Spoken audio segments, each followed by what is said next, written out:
चला तर आज मी बनवते माझ्या बाळासाठी हेल्दी असे सॅरलॅक्स. होममेड असल्यामुळे यामध्ये कोणतेही प्रिझर्वेटिव्स नाही आहेत.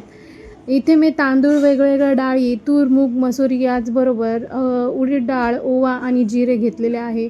आणि या धान्याला स्वच्छ असं 3-4 पाण्याने धुवून घेतलेलं आहे आणि छान असे वाळून घेतले आहे. आणि त्याचबरोबर मी त्याच्यामध्ये ओट्स, पोहे आणि मखाना आणि ड्रायफ्रूट्स पण ॲड करणार आहे. यामध्ये खारीकसुद्धा घातलेली आहे. खारकेमुळे बाळाची हाडे मजबूत होतात आणि सॅरलॅक्सात छान अशी गोड टेस्ट येते. त्यामुळे बाळ खूप छान आवडीने खातात.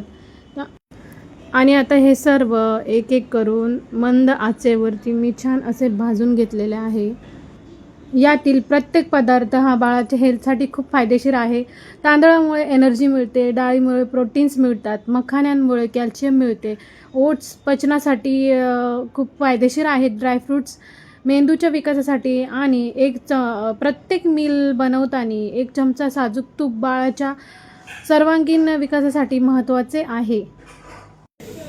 यानंतर मस्त असे ड्रायफ्रूटसुद्धा भाजून घेतले आणि मस्त थंड करून घेतले आणि त्यानंतर मिक्सरमध्ये बारीक असे ग्राइंड करायचे आणि चाळण्याच्या मदतीने चाळून घेतलं आहे.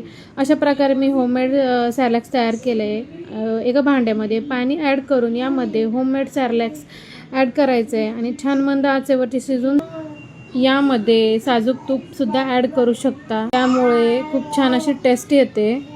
लहान मुलांच्या वेट गेनसाठी आणि ओव्हरऑल हेल्थसाठी खरंच खूप छान आहे हे सॅरलॅक. जर तुम्हाला ही वेट गेन रेसिपी आवडली असेल तर लाईक करा. थँक्यू.